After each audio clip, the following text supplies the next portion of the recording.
Ok, aujourd'hui je vais vous parler de comment j'ai réparé mon casque audio qui était branché à mon PC. En gros, le problème qu'il y avait, c'est que à force de tourner mon casque, eh bien le câble là, eh bien à l'autre bout, au niveau de la télécommande, eh bien il a commencé à céder.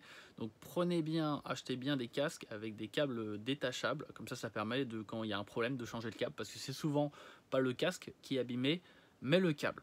Donc j'avais ma petite télécommande et là, et en gros, il y avait le câble torsadé et les fils apparents. Et en gros, ça s'est déconnecté et plus rien ne marchait. Donc, qu'est-ce que j'ai fait? Déjà, j'ai ouvert la petite, comment s'appelle, la petite télécommande et j'ai pu voir les connecteurs. Et donc après, j'ai noté sur une feuille de papier, eh bien quel câble correspondait, où était quoi branché à quoi dans ce câble. Donc, juste pour vous dire, du coup, il y avait un connecteur blanc, un connecteur cuivre, un connecteur vert et rouge, un connecteur vert, un connecteur rouge et cuivre, un connecteur cuivre, un connecteur rouge et bleu, un connecteur bleu, un connecteur vert et cuivre et un connecteur rouge. Bon, ça fait un paquet de câbles. Juste pour vous dire, du coup, comme ça, j'ai bien noté où est-ce qu'ils étaient branchés. Et du coup, après, ce que j'ai fait, eh bien, c'est que j'ai sectionné le câble, ok. Et du coup, après, j'ai dénudé le câble qui était sectionné et après j'ai refait les soudures à la main. Alors juste pour vous dire une petite particularité, c'est que déjà du coup chaque câble a du coup soit une gaine, soit une espèce de micro gaine qui fait la couleur. Donc il faut bien penser à soit enlever la gaine en plastique, soit à enlever du coup à mettre en gros de l'étain et un fer à souder pour cramer le bout du câble pour pouvoir avoir de l'étain et en fait de cramer ce qui fait la gaine, parce que des fois si c'est la gaine en plastique tu peux la retirer, mais si elle n'est pas en plastique il faut la cramer avec le fer à souder.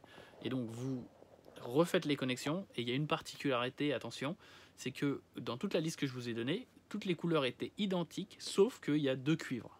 Ok.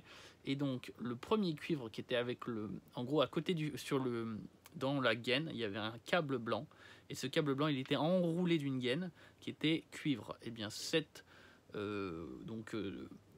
en gros cette gaine qui entoure le câble blanc, vous l'enroulez et vous en faites un câble lui-même. Et celle-là, elle va venir à côté du coup du câble blanc sur la première connexion cuivre. Donc je vais répéter les trucs. C'était blanc, cuivre. Et donc là, celle-là, c'est celle qui enroulait en gros le câble blanc. Puis vert et rouge, puis vert, puis rouge et cuivre, puis cuivre. Là, c'était le câble classique qui ne vient pas de toi qui a torsadé le câble, la gaine en cuivre. Puis rouge et bleu, puis vert et cuivre et rouge. Voilà. Et donc après que j'ai fait tout ça, donc j'ai refait les soudures, j'ai tout remonté, j'ai tout refermé et mon casque était reparti. Donc en gros, il faut couper le câble, refaire les soudures. Voilà. Et c'est comme ça que mon casque est reparti. Juste du coup, la prochaine fois, j'achèterai un casque avec le câble qui se débranche et donc comme ça, je pourrais remplacer le casque. Je pourrais remplacer le câble sans avoir à ouvrir soit la manette, soit les écouteurs, parce que sinon c'est juste des galères en plus. Donc vraiment pensez bien à acheter. Maintenant c'est sûr, plus jamais j'achète des casques comme ça. J'achèterai toujours des casques où je peux juste retirer le câble et changer le câble. Voilà. J'espère que ça vous aura aidé. Bonne chance pour repartir votre casque. Et puis bonne chance pour vos prochains achats. Bisous bisous.